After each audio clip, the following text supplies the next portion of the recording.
Hello guys, welcome back to my channel. Friends, ಇವತ್ತು ಮಾರ್ನಿಂಗೇ ಎದ್ದು ಒಂದೇ ಸತಿ ಅಡುಗೆ ಮಾಡ್ತಾಯಿದ್ದೀನಿ. ಈಗ LPG ಶಾರ್ಟೇಜ್ ಇರೋದ್ರಿಂದ ಫಸ್ಟ್ ಬೇಗ ಅಡುಗೆ ಮಾಡ್ಕೊಂಬಿಟ್ರೆ ಬೆಸ್ಟ್ ಅನಿಸುತ್ತೆ. ಒಂದು 2 ಟೈಮ್ಸಿಗೆ ಆಗುತ್ತೆ, ಸಂಜೆ ಏನೋ ಇದು ಮಾಡೋಕ್ಕಾಗತ್ತೆ. ಇವೆಲ್ಲ ಅಂದರೆ 25 ಡೇಸ್ವರೆಗೂ ಕಾಯಬೇಕಾಗತ್ತೆ ಇನ್ನೊಂದು LPG ಬುಕ್ ಮಾಡೋದಕ್ಕೆ. ಹಬ್ಬದ ದಿವಸ ಬೇರೆ LPG ಮುಗ್ದೋಯ್ತು ಸಿಲಿಂಡರು. ಸೊ ಹಾಗಾಗಿ ಸ್ವಲ್ಪ ನೋಡ್ಕೊಂಡು ಯೂಸ್ ಮಾಡಬೇಕು ಅಂತ ಅಂದ್ಬಿಟ್ಟು ಇದು ಮಾಡ್ತಾ ಇರ್ತೀನಿ. ನೀವೆಲ್ಲ ಯಾವ ಥರ ಮಾಡ್ತಾಯಿದ್ದೀರಾ? ಶಾರ್ಟೇಜ್ ಆಗಿರೋದಕ್ಕೆ ಏನೇನು ಆಲ್ಟರ್ನೇಟಿವ್ ಹುಡುಕೊಂಡಿದ್ದೀರಾ ಅಂತ ತಿಳಿಸಿ. ನಾನು ಸೊಪ್ಪಿನ ಸಾರು ಮಾಡ್ತಾಯಿದ್ದೀನಿ. ಸಿಂಪಲ್ಲಾಗಿ ಸೊಪ್ಪಿನ ಸಾರು ಮಾಡ್ತೀನಿ. ಹಸಿಮೆಣ್ಸಿನ್ಕಾಯಿ ಹಾಕೋದಿಲ್ಲ, ಸಾಂಬಾರು ಪೌಡರ್ ಹಾಕ್ಕೊತೀನಿ. ಚಾರ್ವಿಕ್ ತಿನ್ನೋದ್ರಿಂದ ಅವನಿಗೆ ಖಾರ ಜಾಸ್ತಿ ಆಗುತ್ತೆ ಅಂದ್ಬಿಟ್ಟು ಒಂದು ಮೈಲ್ಡಾಗಿ ಮಾಡ್ಕೊತೀನಿ. ಮೀಡಿಯಮ್ ನಮಗೂ ಆಗಬೇಕು, ಅವನು ತಿನ್ನಬೇಕು ಆ ಥರ. ಈಗ ಬೇಸಿಗೆ ಇರೋದ್ರಿಂದ ಸ್ವಲ್ಪ ಖಾರ ಎಲ್ಲ ಕಮ್ಮಿನೇ ಹಾಕ್ತೀನಿ, ಜಾಸ್ತಿ ಹಾಕಲ್ಲ.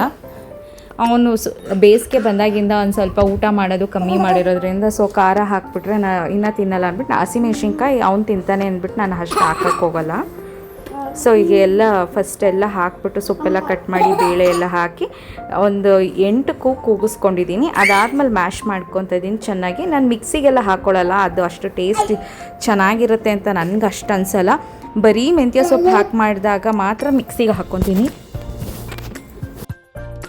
ಇದನ್ನು ಚೆನ್ನಾಗಿ ಮಸ್ಕೊಂಡಾದ್ಮೇಲೆ ಒಂದು ಒಗ್ಗರಣೆ ಕೊಟ್ಕೊತೀನಿ. ಸ್ವಲ್ಪ ಎಣ್ಣೆ ಹಾಕ್ಕೊಂಡು ಸಾಸಿವೆ ಜೀರಿಗೆ ಏನು ಹಾಕ್ಕೊಳ್ಳೋದಿಲ್ಲ, ಫಸ್ಟೇ ಹಾಕ್ಕೊಂಡಿದ್ದೀನಲ್ಲ, ಚೂರೇ ಚೂರು ಹಿಂಗೆ ಹಾಕ್ಕೊತೀನಿ, ಸ್ವಲ್ಪ ಚೆನ್ನಾಗಿರಲಿ ಜೀರ್ಣ ಎಲ್ಲ ಅಂತ ಅಂದ್ಬಿಟ್ಟು.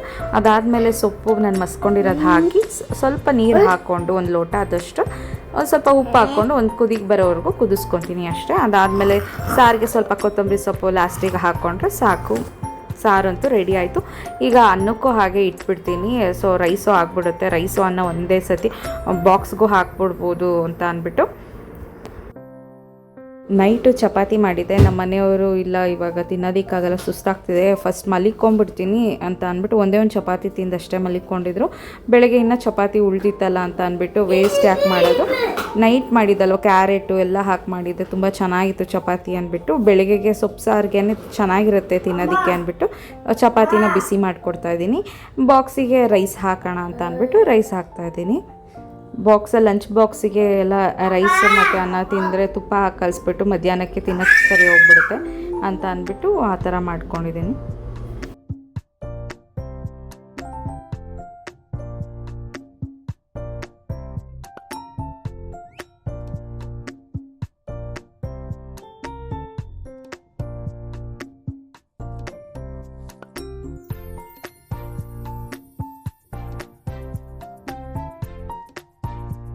ತಿಂಡಿ ಎಲ್ಲ ಹಾಕಿ ನಮ್ಮ ಮನೆಯವ್ರು ಹೋದರು. ಅದಾದಮೇಲೆ ನನ್ನ ಮಗ ಎದ್ದ.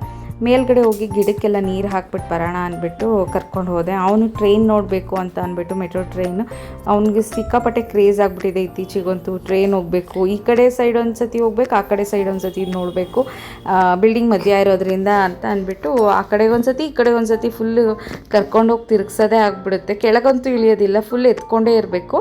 ಆ ಟ್ರೈನ್ ಒಂದು 10 ಸತಿ ಹೋದರೆ ಅದು ಒಂದೊಂದು 5-10 ಮಿನಿಟ್ಸ್ವರೆಗೂ ಇರಬೇಕು, ಫುಲ್ ಎತ್ಕೊಂಡೇ ಇರಬೇಕು ಅಂತ ಅಳ್ತಾನೆ. ಅದಕ್ಕೆ ನಾನು ಇಲ್ಲ ಫಸ್ಟ್ ಗಿಡಕ್ಕೆ ನೀರು ಹಾಕ್ತೀನಿ, ಆಮೇಲೆ ಟ್ರೈನ್ ಬಂದಾಗ ತಕ್ಷಣ ಎತ್ಕೊತೀನಿ ಅಂದಿದ್ದಕ್ಕೆ ಸಿಟ್ಟಾಗಿ ಇಲ್ಲ ಎತ್ಕೋ ಅಂತ ಅಂದ್ಬಿಟ್ಟು ನನಗೆ ಎದುರಿಸೋದು ಹೊಡಿಯೋದು ಎಲ್ಲ ಮಾಡ್ತಿರ್ತಾನೆ. ಕೋಪ ಮಾಡ್ಕೊಂಡು ಅಲ್ಲಿ ಹೋಗಿ ನಿಂತ್ಕೊಳ್ಳೋದು ಆ ಥರದ್ದೆಲ್ಲ ನೋಡಿ ಹೆಂಗೆ ಕೋಪ ಮಾಡ್ಕೊಳ್ತಾರೆ ಈಗಿನ ಮಕ್ಕಳು. ಸೊ ಇದೇ ಥರ ತುಂಟಾಟ ಮಾಡ್ತಿದ್ದ. ಸೊ ಇದಾಗಿತ್ತು ನನ್ನ ಪುಟ್ಟ ಮಾರ್ನಿಂಗ್ ವ್ಲಾಗ್ ಅಂತ ಹೇಳ್ಬೋದು. Thanks for watching. ಧನ್ಯವಾದ. ಪ್ಲೀಸ್ ಸಬ್ಸ್ಕ್ರೈಬ್ ಮಾಡಿ ನನ್ನ ಚಾನಲ್ನ ಸ್ನೇಹಿತರೆ.